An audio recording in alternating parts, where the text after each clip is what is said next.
Hi, it's Pastor Andy, and today our discipleship video is going to be the first of two parts. Today will be about Ezekiel 38 and into 39 on Wednesday of this week, and we're going to look at the war to come. This is the war to end all wars. It is God speaking through Ezekiel to Gog, G-O-G, and I'm going to try to make this.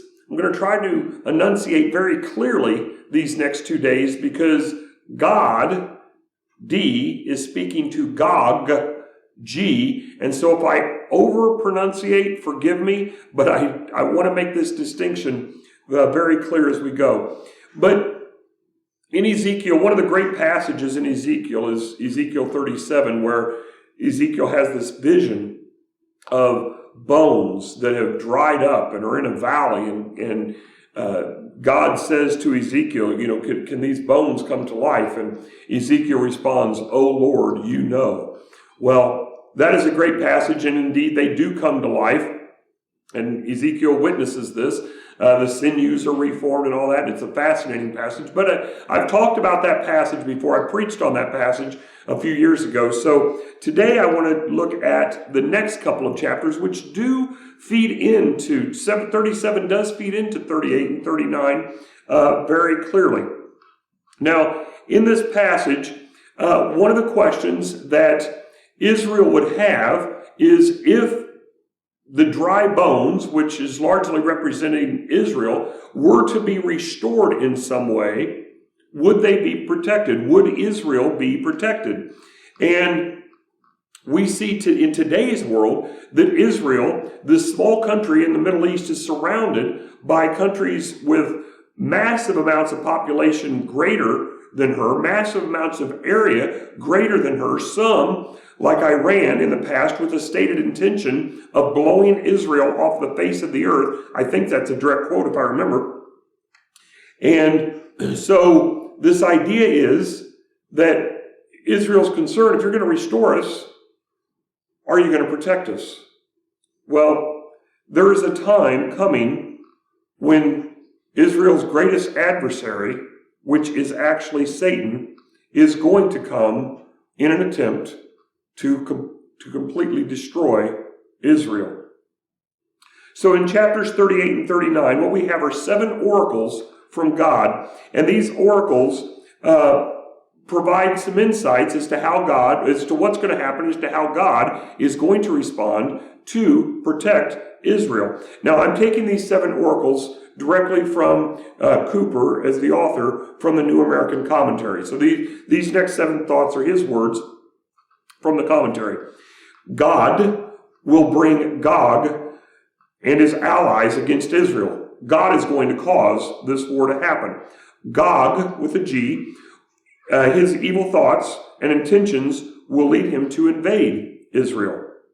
Gog will advance against Israel from the north. So the army is going to march from the north. God, with a D, will display his awesome judgment against Gog, with a G. 7 years after God's might is displayed, there will be 7 years of plunder, and 7 months will be needed to bury the army of Gog, with a G. The birds of the air and the beasts of the fields will have a great meal at the army's expense. The deliverance of Israel will be the capstone of God's, G-O-D, God's restoration of Israel. So, what do we see from this?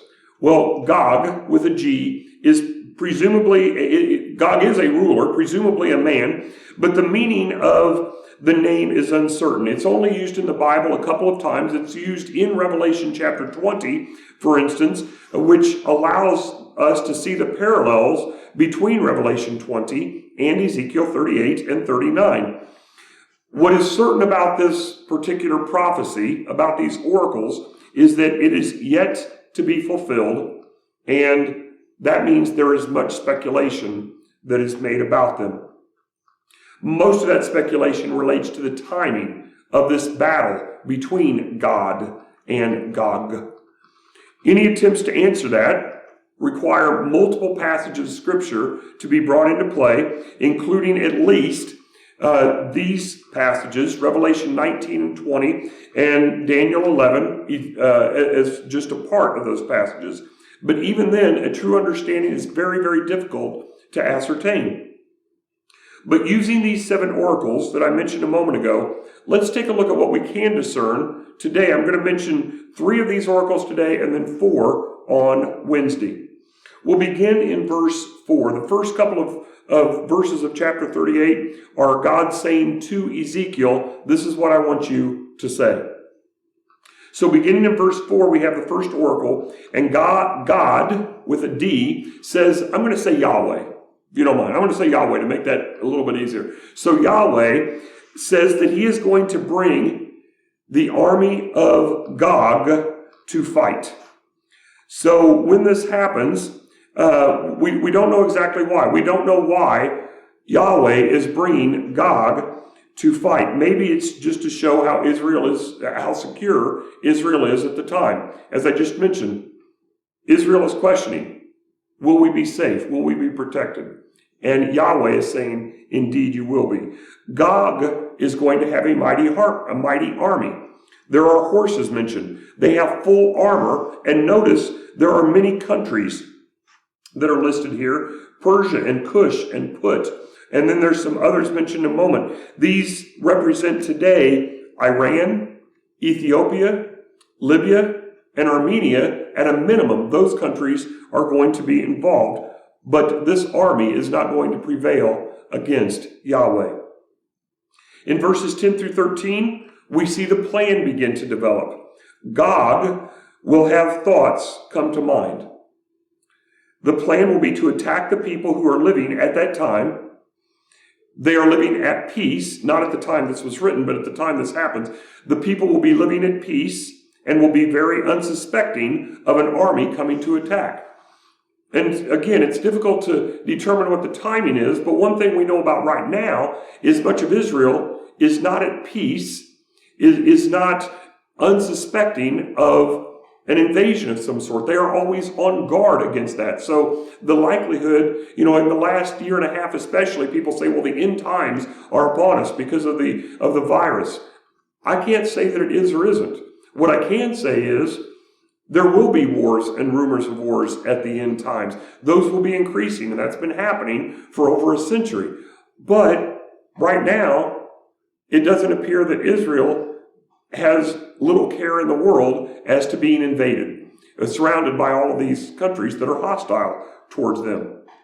Individual people might be at relative peace, but the nation itself is not. So, whatever is going to happen, whenever it's going to happen, we know that God, this ruler, is going to plan an evil attack. And in Revelation chapter 20, verse 8, we see that the plans are actually inspired by Satan with Gog, G-O-G. So here we have, if it's Satan that is making these plans, that is giving Gog these thoughts, of course it would be evil. Now, then we move into verses 14 through 16, our last oracle from today, and we see that the attack will come from the north with the goal of annihilating Israel. The goal was not just to defeat Israel. The goal was to defeat Yahweh. And remember that Gog is doing the work of Satan, so Satan certainly wants to defeat Yahweh. But Yahweh promises to show himself in an unmistakable way as a part of this battle. So in Wednesday's video, what we're going to do is we're going to continue to move quickly through these particular chapters and look at these final 4 oracles that Yahweh gave to Ezekiel about this battle at the end of time.